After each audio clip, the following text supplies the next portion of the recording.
Brahmanical കാലഘട്ടം എന്ന് പറഞ്ഞിട്ടൊരു 7-8 നൂറ്റാണ്ടുകൾ. ആ സമയത്ത് ഈ ബ്രാഹ്മണന്മാരുടെ ശാലകൾ ഉണ്ടായിരുന്നു. ഇപ്പോൾ മൂഴിക്കുളം ശാല, ആ, പല തിരുനെല്ലിശാല, തിരുവല്ല ശാല, അങ്ങനെയൊക്കെയുള്ള ശാലകളുണ്ടായിരുന്നു. അവിടെയൊക്കെ വേദപഠനവും അതിനൊപ്പം ഈ ആയുധ പരിശീലനവും നടന്നിരുന്നു, ബ്രാഹ്മണന്മാർ മാത്രം. പക്ഷേ അത് ക്രമേണ ബ്രാഹ്മണിക്കൽ ഏജ് ആ പീരീഡ് കഴിഞ്ഞ സമയത്ത് പെരുമാക്കന്മാരുടെ ഭരണം തുടങ്ങി. ആ സമയത്ത് ഈ വേദപഠനം മാത്രമായിട്ട് അവിടെ ചുരുങ്ങി.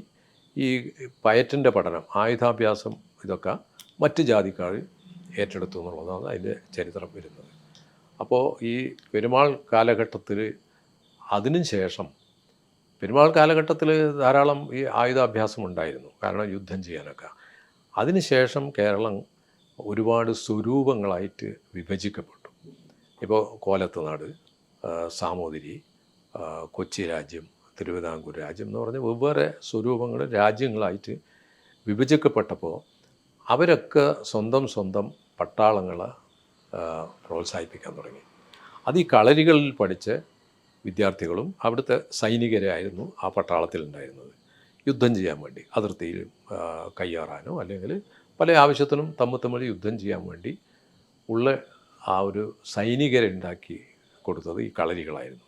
കളരിപ്പയറ്റ് ആ സമയത്ത് കാര്യമായിട്ട് പ്രോത്സാഹനം കിട്ടി കളരിപ്പയറ്റിന്.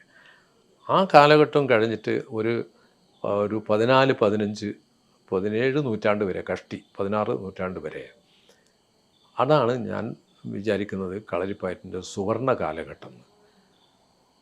ആ കാലഘട്ടത്തിലാണ് നമുക്ക് അറിയാവുന്ന ആരോമൽ ചേകവർ, ഉണ്ണിയാർച്ച, അതിനുശേഷം തച്ചോളിയോധനൻ, പയ്യമ്പള്ളി ചന്തു, അങ്ങനെയുള്ള വലിയ കളരിപ്പയറ്റ് വിദഗ്ധർ ഒക്കെ ഉണ്ടായത് ആ കാലഘട്ടത്തിലാണ്.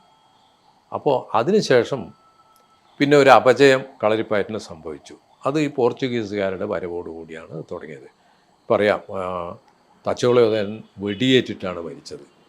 അത് പോർച്ചുഗീസുകാർ കൊണ്ടുവന്നൊരു വെടിക്കോപ്പായിരുന്നു. വാസ്തവത്തിൽ അന്ന് വരെ ചില്ലിട്ട വെടിയായിരുന്നു. പക്ഷേ തച്ചോളിയോധനന് ഏറ്റ വെടി ഒറ്റ ഉണ്ട ആയിട്ടുള്ളതാണ് നെറ്റിക്ക് കൊണ്ടത്. ആ ഒറ്റ ഉണ്ട ഉള്ളത് കൊണ്ടുവന്നത് പോർച്ചുഗീസുകാരാണെന്ന് പറയുന്നത്. അപ്പോൾ പോർച്ചുഗീസുകാരല്ല വെടിവെച്ചതെന്ന് വെച്ചാലും ആ ഒരു ടെക്നോളജി ഉപയോഗിച്ചിട്ടാണ് തച്ചോളിയോധനെ വധിക്കാൻ പറ്റിയത്. അപ്പോൾ അന്ന് മുതൽ ഈ കളരിപ്പയറ്റിൻ്റെ അപചയവും ആരംഭിക്കാൻ തുടങ്ങി. അപ്പോൾ പിന്നെ പോർച്ചുഗീസുകാർ ഒരുപാട് ഭാഗങ്ങൾ സ്വന്തമാക്കി. അതിനുശേഷം ഡച്ചുകാർ, അതിനുശേഷം ബ്രിട്ടീഷുകാർ വന്നപ്പോൾ ഇത് കംപ്ലീറ്റായി. കളരിപ്പയറ്റിൻ്റെ പതനം ശരിക്കും സംഭവിച്ചത് ബ്രിട്ടീഷുകാരുടെ കാലത്താണ്. അത് പറയുമ്പോൾ നമ്മൾ പഴശ്ശിരാജനെ പറ്റി ഓർമ്മിക്കേണ്ടി വരും. 1800 ആ സമയത്താണ് പഴശ്ശിരാജൻ്റെ ഒരു ഒരു ഒരു എതിർപ്പ് ഉണ്ടായത് ഈ തലശ്ശേരി ഭാഗത്തുള്ള കോട്ടയം നാട്ടിൽ.